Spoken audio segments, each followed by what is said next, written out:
संसद की कार्यवाही सुचारू रूप से चलाने को लेकर सहमति नहीं बन पाई। इस बीच सरकार ने साफ कर दिया है कि वो फूड सिक्योरिटी बिल पर आज ही चर्चा कराएगी। अगस्ता हेलीकॉप्टर सौदे पर सीएजी की रिपोर्ट संसद में पेश कर दी गई। सूत्र बताते हैं कि राज्यसभा में पेश की गई सीएजी रिपोर्ट में कहा गया है कि कीमत का अनुमान बढ़ा चढ़ाकर दिखाया गया। सीएजी का यह भी कहना है कि सौदे में 10 साल की देरी से भी देश को नुकसान हुआ। संसद में आज जमीन अधिग्रहण बिल पर भी चर्चा हो सकती है। संसद के कामकाज की लिस्ट में इस बिल को शामिल किया गया है। संसद के मानसून सेशन में लगातार हो रहे हंगामे की वजह से नए और पुराने 104 बिल लटके हुए हैं। किश्तवाड़ हिंसा को लेकर संसद में जबरदस्त कोहराम मचा। राज्यसभा और लोकसभा की कार्यवाही शुरू होते ही हंगामे की भेंट चढ़ गई। हंगामे के चलते सदन की कार्यवाही बार बार बाधित भी होती रही। इससे पहले बीजेपी संसदीय दल की बैठक में भी किश्तवाड़ मुद्दे पर चर्चा हुई। बीजेपी नेताओं ने यह तय किया था कि प्रश्नकाल स्थगित हो और सोमवार की तरह ही किश्तवाड़ हिंसा पर चर्चा होती रहे। वहीं किश्तवाड़ हिंसा को लेकर विपक्ष के हंगामे पर राज्यसभा के सभापति हामिद अंसारी बेहद नाराज हो गए। उन्होंने यहां तक कह दिया कि सदन में अराजकता का माहौल है। Wish this house to become a federation of anarchists, then it is a different matter. Because there is no order. This is not the way to raise things. सभापति हामिद अंसारी के बयान का राज्यसभा में विपक्ष के नेता अरुण जेटली ने विरोध किया। उन्होंने कहा कि राज्यसभा के लिए फेडरेशन ऑफ अनार्किस्ट टर्म इस्तेमाल किया जाना ठीक नहीं है और इस बयान को वापस लेना चाहिए। कांग्रेस महासचिव दिग्विजय सिंह ने बीजेपी पर दंगा फैलाने का आरोप लगाया है। उन्होंने कहा कि मैंने पहले ही चेताया था कि गैर बीजेपी शासित राज्यों में बीजेपी दंगा फैलाएगी। जो मैंने कहा था वही हो रहा है। बिहार में 2 महीने में 6 से ज्यादा कम्युनल इंसिडेंट हो चुके हैं। राजस्थान टोंक में हो चुका है, किश्तवाड़ में हुआ है। भारतीय जनता पार्टी का सोच विचार पूरा का पूरा सांप्रदायिक है और उसी के आधार पर उनकी राजनीति चलती है। दिग्विजय सिंह के बयान पर बीजेपी के राष्ट्रीय अध्यक्ष राजनाथ सिंह ने पलटवार किया है। उन्होंने कहा कि देश में सबसे ज्यादा दंगे कांग्रेस के राज में हुए। बीजेपी शासित राज्यों में ही दंगे क्यों हो रहे हैं? बीजेपी शासित राज्यों में क्यों नहीं हो रहे? मैं समझता हूं कि सारे लोग इस बात को अच्छी तरह जानते हैं कि दंगे सर्वाधिक दंगे यदि हुए हैं तो कांग्रेस की हुकूमत में ही सर्वाधिक दंगे हुए। वहीं बीजेपी नेता रविशंकर प्रसाद ने कांग्रेस से पूछा कि बयान दिग्विजय सिंह का है या फिर कांग्रेस का। दिग्विजय सिंह गैर जिम्मेदार वक्तव्य देने के लिए मशहूर है। कांग्रेस पार्टी ये सवाल उनसे जरूर पूछेगी कि उनका कहना है कि कांग्रेस पार्टी का कहना है। वोट बैंक पॉलिटिक्स की निम्न स्तर की राजनीति दिग्विजय सिंह करते हैं, ये पूरा देश जानता है। बीजेपी पर दिग्विजय सिंह ने सवाल उठाया तो शिवसेना भी उन पर बिफर उठी। शिवसेना सांसद संजय राउत ने कहा कि दिग्विजय सिंह को कुछ दिनों के लिए चुप रहना चाहिए। दिग्विजय सिंह जैसे जो नेता है, जो राजनीति में इतने सालों से काम करते हैं, वही अब देश के लिए खतरा बन गए हैं। हम उनसे हाथ जोड़ के विनती करते हैं कि कुछ दिनों के लिए राष्ट्र हित के लिए, राष्ट्र के सुरक्षा के लिए आप अपने मुंह को ताला लगाइए। देश पे बड़ी मेहरबानी हो जाएगी। बीएसपी सुप्रीमो मायावती ने मांग की है कि किश्तवाड़ मामले की केंद्र जांच करवाए। उन्होंने जम्मू कश्मीर के पूर्व गृह राज्य मंत्री पर भी कार्रवाई की मांग की। सेंट्रल गवर्नमेंट को दखल देना चाहिए, उच्च स्तरीय इसकी जांच होनी चाहिए और जो भी उसमें दोषी लोग हैं उनके खिलाफ कार्रवाई होनी चाहिए। और जब दोषी लोगों की बात आएगी तो वहां का गृह राज्य मंत्री सबसे पहले इसमें दोषी पाया जाएगा, जिन्होंने अपनी जिम्मेवारी को ईमानदारी निष्ठा से नहीं निभाया। किश्तवाड़ हिंसा पर सुप्रीम कोर्ट ने जम्मू सरकार से जवाब मांगा है। जनहित याचिका की सुनवाई करते हुए सरकार से 2 दिनों में हलफनामा देने को कहा गया है। हिंसा और कर्फ्यू के चलते जम्मू में फंसे श्रद्धालुओं को लेकर याचिका दाखिल की गई थी। सुनवाई के दौरान सुप्रीम कोर्ट में जम्मू कश्मीर सरकार ने कहा कि फिलहाल गुलाबगढ़ में 357 श्रद्धालु फंसे हुए हैं। हालांकि सरकार ने लोकल टीवी चैनलों पर लगी रोक को हटाने से इनकार कर दिया है। अब 21 अगस्त को इस मामले की अगली सुनवाई होगी। किश्तवाड़ में हिंसा की वजह से रोकी गई अमरनाथ यात्रा आज फिर से शुरू होने जा रही है। प्रशासन के मुताबिक अमरनाथ यात्रा जम्मू से शुरू होगी और सेना के काफिले के साथ आगे बढ़ेगी। किश्तवाड़ हिंसा के बाद बढ़े तनाव को देखते हुए अभी भी कर्फ्यू जारी है। जम्मू, किश्तवाड़ समेत 7 जिलों में कर्फ्यू लगातार जारी है। वहीं कुछ इलाकों में धारा 144 लगा दी गई है। जम्मू के किश्तवाड़ की एक तस्वीर ने सांप्रदायिक सौहार्द बिगाड़ने वालों को शर्मसार किया है। हिंसा के चलते एक डॉक्टर की शादी रुकने के कगार पर थी, लेकिन दूसरे संप्रदाय के लोग मदद को आगे आए और शादी करवाने में मदद की। लोकसभा में बिहार के नवादा में हुई हिंसा पर भी सवाल उठाया। आरजेडी सांसद रघुवंश प्रसाद सिंह ने कहा कि बिहार सरकार हिंसा पर काबू पाने में नाकाम रही है। बिहार में नवादा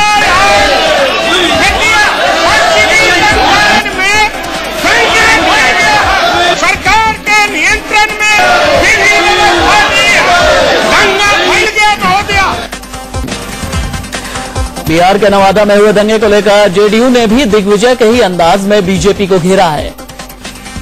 उनकी यही आइडियोलॉजी है, तनाव पैदा करना, और जहां ये मजबूत होते हैं। अब देखिए नवादा में इनका एमपी है, बेतिया में इनका एमपी है, दोनों जगह दंगा हुआ है। ईद के बाद दंगा की स्थिति पैदा की है, तो ये तो संदेह तो होता ही है। बीजेपी नेता यशवंत सिन्हा ने जेडीयू के आरोपों पर पलटवार किया है। नीतीश जी का एक ही तकिया कलाम है कि हर चीज में, चाहे वो बच्चों के मरने की घटना हो या सांप्रदायिक दंगे हो, वो उसमें एक षड्यंत्र देखें। उधर नवादा में कर्फ्यू जारी है। दो गुटों के बीच हुई झड़प के बाद यहां कर्फ्यू लगाया गया है। किसी भी तरह के हालात से निपटने के लिए अर्धसैनिक बलों की तैनाती की गई है। साथ ही कई बड़े अफसर नवादा में ही कैंप कर रहे हैं। चारा घोटाला मामले में आरजेडी सुप्रीमो लालू प्रसाद को सुप्रीम कोर्ट से जबरदस्त झटका लगा है। लालू ने राज्य सीबीआई कोर्ट में जज को बदलने की जो मांग की थी, उसे सुप्रीम कोर्ट ने खारिज कर दिया। जज को विपक्षी नेता का करीबी बताते हुए लालू ने ये अर्जी लगाई थी। सुप्रीम कोर्ट ने कहा है कि भले ही स्पेशल सीबीआई कोर्ट के जज किसी नेता के रिश्तेदार हों, लेकिन ये जरूरी नहीं कि वो पक्षपात करेंगे। सुप्रीम कोर्ट ने आज जो ट्रांसफर पिटीशन की थी कि ये केस जो जज सुन रहे हैं उनको नहीं सुनना चाहिए, वो खारिज की है। वजह ये थी कि जो मिस्टर शाही है, जो अभी मिनिस्टर है मिस्टर नीतीश कुमार की कैबिनेट में, वो उनके कजिन की शादी जज की सिस्टर के साथ हुई है। ये नहीं कह सकते कि जज के पास पार्शियलिटी होगी या वो इंडिपेंडेंट जजमेंट नहीं देंगे।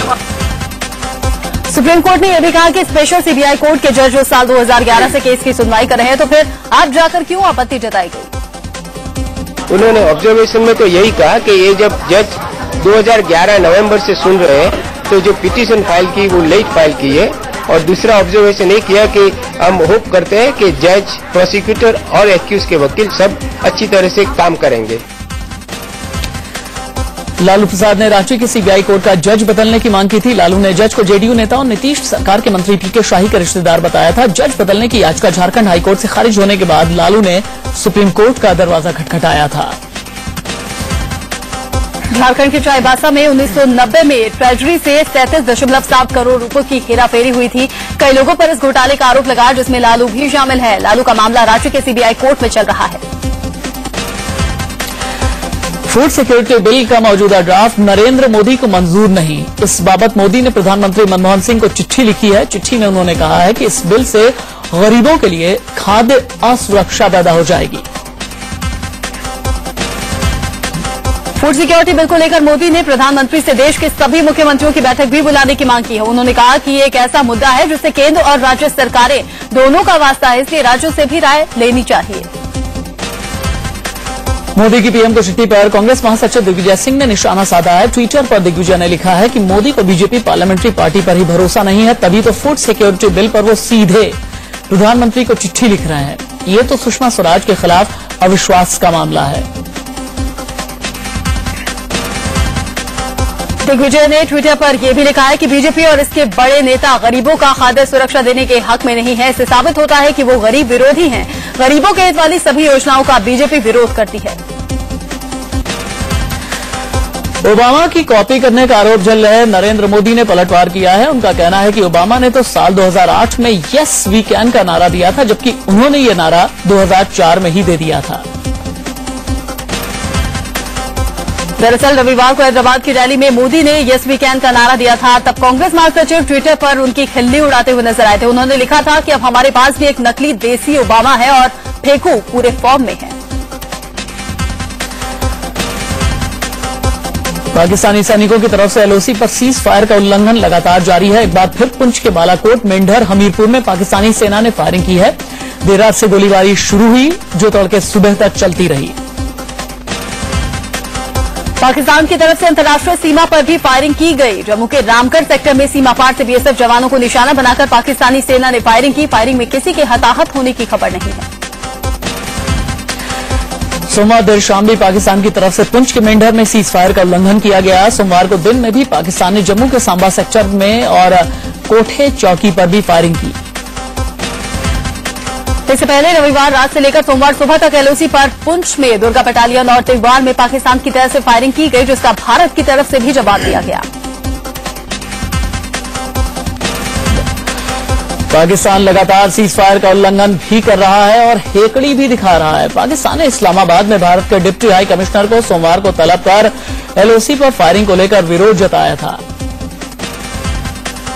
बीएसएफ के शहीद जवान रामनिवास मीणा के अंतिम संस्कार में राजस्थान सरकार का कोई मंत्री अफसर नहीं पहुंचा। दौसा में राजस्थान सरकार के कई मंत्री थे, लेकिन कोई भी शहीद की अंतिम यात्रा में नहीं पहुंचा, जिससे परिजनों और ग्रामीणों में नाराजगी है। तेलंगाना के विरोध में आंध्र प्रदेश के कई सांसदों ने संसद परिसर में गांधी प्रतिमा के सामने प्रदर्शन किया। रायलसीमा और सीमांध्र से आने वाले ये सांसद अलग तेलंगाना राज्य के गठन का विरोध कर रहे हैं। अलग तेलंगाना के फैसले के विरोध में आंध्र प्रदेश सरकार के 2 और मंत्रियों ने इस्तीफा दे दिया है। स्वास्थ्य मंत्री कोडरू मुरली मोहन और वन मंत्री शत्रु चावला विजय रम्मा राजू ने अपना इस्तीफा मुख्यमंत्री को सौंप दिया। अब तक 11 मंत्री इस्तीफा दे चुके हैं। मध्य प्रदेश में बुधवार को होने वाले मंत्रिमंडल विस्तार को लेकर मुख्यमंत्री शिवराज सिंह चौहान ने राज्यपाल राम नरेश यादव से मुलाकात की। कल शाम 7 बजे शपथ ग्रहण समारोह होना है। छत्तीसगढ़ में बीजेपी चुनाव के नाम पर खुलेआम चंदा वसूलने की तैयारी में है। इसके लिए बाकायदा रसीद बुक छपवाई गई है। यहां तक कि राज्य के अलग अलग हिस्सों से रकम इकट्ठा करने का टारगेट भी फिक्स किया गया है। झारखंड में बढ़ती नक्सली वारदातों को लेकर केंद्र ने राज्य सरकार पर सख्ती दिखाई है। गृहमंत्री ने राज्य सरकार को चिट्ठी लिखकर के कहा है कि अगर राज्य सरकार नक्सली वारदातों पर रोक नहीं लगाती है तो केंद्र से आर्थिक मदद रोक दी जाएगी। भ्रष्टाचार एनकाउंटर केस में आरोपी पुलिस ऑफिसर पीपी पांडे ने अहमदाबाद में सीबीआई स्पेशल कोर्ट में सरेंडर कर दिया। सुप्रीम कोर्ट से जमानत अर्जी खारिज होने के बाद उन्होंने आत्मसमर्पण कर दिया। दिल्ली में आतंकी खतरे की आशंका को देखते हुए गृह मंत्रालय की बैठक में कई फैसले किए गए। 15 अगस्त के मौके पर सुरक्षा को लेकर यूएवी और हेलीकॉप्टर से नजर रखी जाएगी। स्नाइपर्स के साथ कमांडोज को भी तैनात किया जाएगा। दिल्ली में स्वतंत्रता दिवस को लेकर चौकसी बढ़ा दी गई है। इसी के तहत लाल किले के पास फुल ड्रेस रिहर्सल भी की गई। चप्पे चप्पे पर दिल्ली पुलिस के साथ ही पैरा मिलिट्री फोर्स तैनात की गई है। कौशाम्बी में एक नाबालिग लड़की के अपहरण और गैंगरेप से गुस्साए उसके परिजनों ने समाजवादी पार्टी के सांसद के खिलाफ हल्ला बोल दिया है। लोगों का कहना है कि सांसद शैलेंद्र कुमार की वजह से आरोपियों की गिरफ्तारी नहीं हो पा रही है। रायपुर में चुनावी तैयारी में जुटी कांग्रेस में घमासान मच गया है। नेता प्रतिपक्ष रविंद्र चौबे के घर का चुनाव समिति की बैठक खत्म होने से पहले ही अजीत जोगी तुरंत निकल गए। इसके बाद जोगी समर्थकों ने हंगामा शुरू कर दिया। दुर्ग में एक कार्यक्रम में पहुंचे कांग्रेस के छत्तीसगढ़ प्रभारी वीके हरिप्रसाद ने रमन सरकार पर जमकर निशाना साधा। उन्होंने जीरम घाटी में हुए नक्सली हमले के लिए सीएम को दोषी ठहराया। आदिवासी मुख्यमंत्री की मांग करने वाले बीजेपी सांसद नंद कुमार साय ने अपने बयान पर सफाई दी है। उनका कहना है कि आदिवासी मुख्यमंत्री की मांग करने वाले वो अकेले नेता नहीं है। राजस्थान में कांग्रेस से टिकट के दावेदारों से जाति धर्म के बारे में मांगी जा रही जानकारी का पार्टी ने बचाव किया है। मुख्यमंत्री अशोक गहलोत ने कहा है कि पार्टी ने संगठन की मजबूती के लिए ही ऐसा किया। मध्य प्रदेश के सागर में जिला शहर कांग्रेस अध्यक्ष रेखा चौधरी ने कोतवाली थाने में सरेंडर कर दिया है। रेखा चौधरी पर संघ के ऑफिस पर पथराव का आरोप है। यूपी की निलंबित आईएएस दुर्गा शक्ति नागपाल आज अपना जवाब सरकार को सौंप सकती हैं। धार्मिक स्थल की दीवार गिराने का आरोप लगाकर सरकार ने उन्हें निलंबित कर दिया था और उन्हें चार्जशीट सौंपी थी। 45 दिनों में इस चार्जशीट पर उनसे जवाब मांगा गया था। हिमाचल प्रदेश के नालागढ़ में एसडीएम पर हमला करने वाले ट्रैक्टर ड्राइवर के परिजनों ने सोमवार को प्रदर्शन किया। इन लोगों का कहना है कि आरोपी ड्राइवर का इरादा एसडीएम यूनुस खान पर हमले का नहीं था, इसीलिए उसे माफ कर देना चाहिए। दिल्ली के भजनपुरा इलाके में दिन दहाड़े एक महिला से लाखों की ठगी का मामला सामने आया है। यहां 2 बदमाशों ने एक महिला को बहलाया, फुसलाया और उसके गहने लेकर फरार हो गए। पुलिस जांच में जुटी है। महाराष्ट्र के कोल्हापुर में एमएनएस कार्यकर्ताओं ने यहां रह रहे दूसरे राज्य के लोगों के घरों पर हमला बोल दिया। लाठी डंडे से लैस एमएनएस के कार्यकर्ताओं ने लोगों के घर पर जमकर तोड़फोड़ की और कई लोगों से मारपीट भी की। कोल्हापुर के फुलेवाड़ी में एमएनएस कार्यकर्ताओं का गुस्सा एक मासूम के साथ रेप के बाद फूटा। बताया जा रहा है कि 2 साल की बच्ची के साथ झारखंड के एक शख्स ने रेप किया। इसी घटना के बाद एमएनएस कार्यकर्ताओं ने हंगामा शुरू कर दिया। महाराष्ट्र के कोल्हापुर में मासूम से रेप के बाद माहौल गर्मा गया। एमएनएस कार्यकर्ताओं की गुंडागर्दी के बाद शिवसेना के कार्यकर्ता लाव लश्कर के साथ सड़कों पर उतर आए। शिवसेना ने दूसरे राज्यों से आए लोगों को महाराष्ट्र छोड़ने की धमकी दी है। हरियाणा के सोनीपत में ट्रक की जोरदार टक्कर के बाद कार में भीषण आग लग गई। आग लगने से कार में बैठे 3 छात्र जिंदा जल गए। 2 छात्रों की मौत हो गई है जबकि तीसरा अस्पताल में भर्ती है। हादसे के शिकार तीनों छात्र डीयू से लॉ की पढ़ाई कर रहे थे। राजस्थान के भीलवाड़ा उदयपुर मार्ग पर एक तेज रफ्तार बेकाबू बस ने टेम्पो को जबरदस्त टक्कर मार दी। इस भीषण हादसे में 4 लोगों की मौत हो गई। 9 लोग जख्मी हो गए हैं। घायलों को इलाज के लिए जयपुर रेफर किया गया है। फरीदाबाद के सूरजकुंड इलाके में एक युवती की लाश मिलने से सनसनी फैल गई। युवती की गला रेतकर हत्या की गई है। फिलहाल युवती की शिनाख्त नहीं हो सकी है। पुलिस मामले की जांच में जुटी है। ग्रेटर नोएडा के सूरजपुर इलाके में बदमाशों ने एक शख्स को गोली मारने के बाद उसकी पत्नी को जबरन उठा लिया। गोली लगने के बाद पति की स्थिति गंभीर बनी हुई है। पुलिस ने आरोपियों की तलाश तेज कर दी है।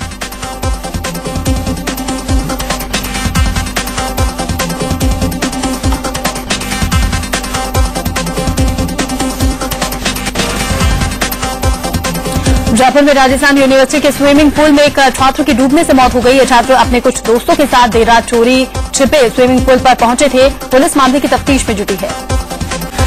राजस्थान में पुष्कर तीर्थ की बदहाली से नाराज लोगों ने सड़क जाम करके प्रशासन के खिलाफ विरोध प्रदर्शन किया है। लोग बदहाल सड़कों और झील में पहुंच रही गंदगी से गुस्से में हैं।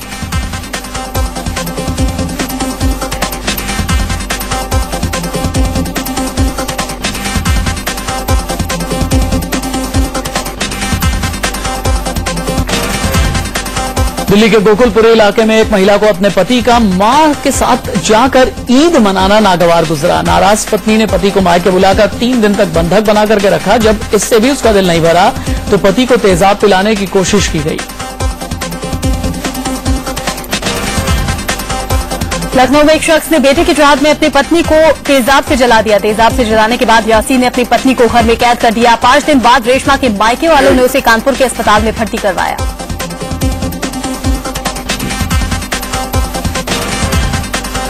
बिहार के कटिहार में एक लड़की ने आरोप लगाया है कि उसके माता पिता ने उसे बेचने की कोशिश की। ये लड़की अपने प्रेमी के साथ घर छोड़कर चली गई थी। पुलिस ने जब इसे बरामद कर कोर्ट में पेश किया तो उसने अपने माता पिता पर ही गंभीर आरोप लगा दिए।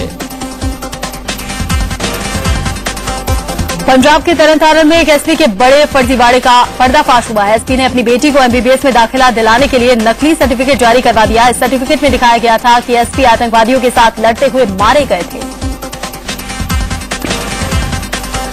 राजस्थान के श्रीगंगानगर में एक शख्स डॉक्टर की लापरवाही की सजा भुगत रहा है। डॉक्टर के गलत इलाज की वजह से मरीज का हाथ काटने की नौबत आ गई है। परिजनों का आरोप है कि लापरवाही की शिकायत करने पर उनसे बदसलूकी भी की गई। यूपी के देवरिया के इकौना थाना इलाके में महिलाओं ने जल सत्याग्रह किया। इन महिलाओं की मांग है कि करेकोल गांव के प्रधान पर लगे आरोप वापस लिए जाए। करेकोल के ग्राम प्रधान पर एक लड़की को जलाकर मारने का आरोप है।